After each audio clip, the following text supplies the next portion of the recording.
So I'm sure that everybody who has any sort of presence on social media or even knows somebody who does has seen or heard of just a lot of popular memes about narcissists and what narcissists are, what they do, mostly how they're toxic.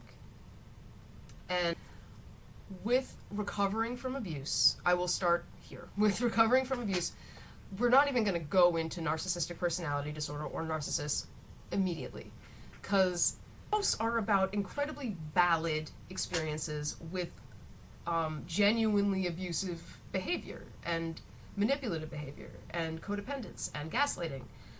And so the experiences that they're talking about are valid, but these memes are not at all focused on the person who survived the trauma recovering from the trauma and not being as controlled by it. Whereas this narcissistic abuse bullshit is all about the other person, what they did to you and what was wrong with them that they treated you this way. Obviously, it's important to come to those realizations, realize that the way that you were treated was wrong. But the wrongness of abuse doesn't have to do with any inherent quality like narcissism or narcissistic personality disorder.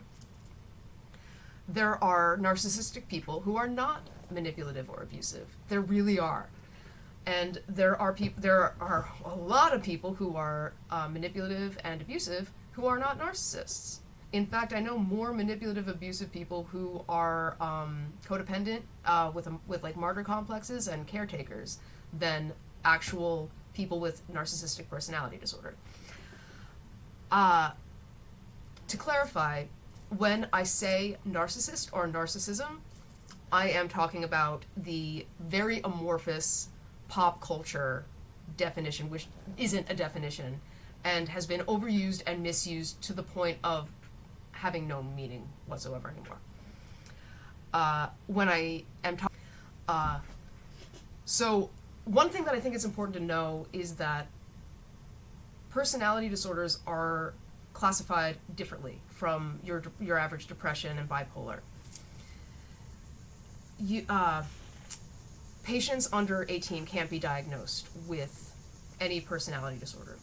One reason for this is that your personality isn't fixed yet, but also it's because a diagnosis of a personality disorder is considered lifelong and incurable, which is very scary and kind of doesn't make one feel terribly hopeful about the future. And it can become a self-fulfilling prophecy. I've seen this when I was in treatment for borderline personality disorder, which is another cluster B dramatic erratic personality disorder that is highly stigmatized and demonized.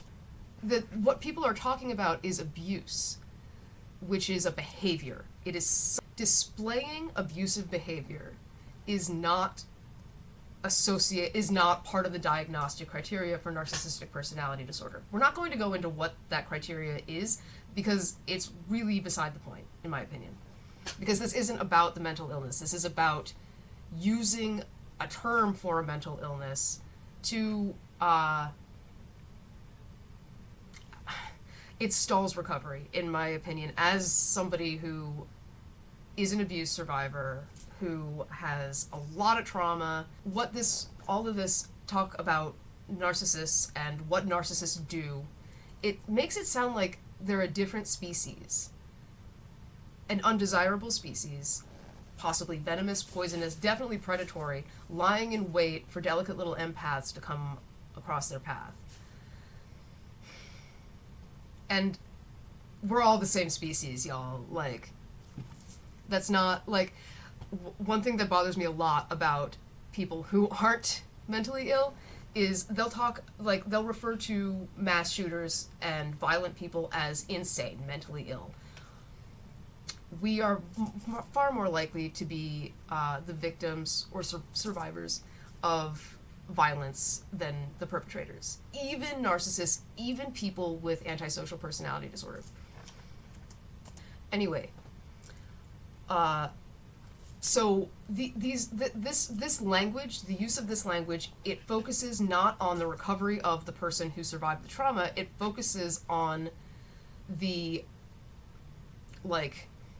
the inherent qualities of the person who traumatized them, which keeps you stuck in your trauma. Because you can't recover if you're obsessing about the person who hurt you. And talking about this stuff as though, narcissists are abusive because they are narcissists and they don't change, they will always be this way. There are so many abusers who get better and stop being abusive. It's remarkably common. And most people engage in abusive or manipulative behavior at some point in their lives without realizing it. That's a common misconception that a lot of people have, is that to be abusive or manipulative, you have to be doing it on purpose, and that's not the case. But focusing on these inherent qualities of the person who abused you, that, people talk about it like it's not a mental illness. They talk about it as though narcissistic personality traits or behavior or whatever is a choice that people make. And again, I'm having trouble articulating this, but you're not recovering from your recovery from trauma shouldn't, in my opinion, have anything to do with the person who hurt you.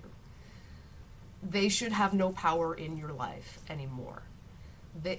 You should, ideally just some people are into revenge. I'm not, and I'm really glad that I didn't pursue revenge when, that was, when I was recovering and stuff, because that would have gotten in the way, focusing on the person who abused me and making sure they were punished wasn't going to help me get better. Anyway, and maybe I'm emotional about this, or maybe I care about this a lot just because the stigma, the BPD thing, but also I have exhibited abusive behavior. I've been manipulative. I did not, for most of the instances where I behaved that way, I didn't know that that's what I was doing. I was just raised in an environment where abuse and gaslighting and et cetera, was the norm. And so I had no way of knowing that it was wrong. So, but I figured it out, and then I stopped being that way through therapy and stuff. I still, I'm recovered technically, or in remission from BPD, but I do still tell people, that I have it, because I want to make sure that people know that people with BPD aren't necessarily monsters, and that you can meet one and interact with one and really like one without knowing. Anyway, I guess just the simplest way that I can try to put this is that trying to recover from abuse is all about recognizing patterns of behavior, and before they get that bad, and then ejecting, being oh, I remember this, that this reminds me of when this abuser or person who abused me was really gaslighty. This is not going well. I should leave. But it's not that doesn't mean that the person who is being toxic or codependent or whatever, it doesn't mean that they are a narcissist, or that they're a bad person, or that they're inherently abusive. None of those things. I mean, people are not fundamentally any one thing. People are fundamentally people, which means that we are fundamentally constantly changing and impossible to define, and inconsistent.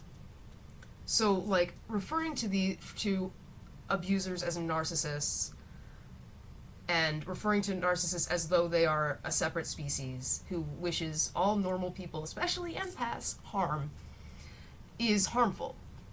And it reminds me of, I know a lot of people who, most of them are abuse survivors themselves, get a warped perception where they mistakenly believe that what has happened to them before is happening to them again. They they see something that puts them back there.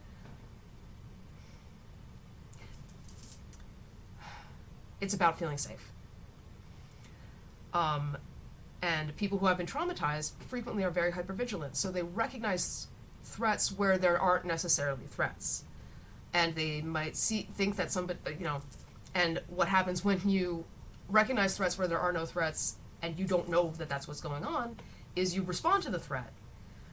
And this is how, in my opinion, people who take this empath role or caretaker role in relationships can end up being abusive themselves.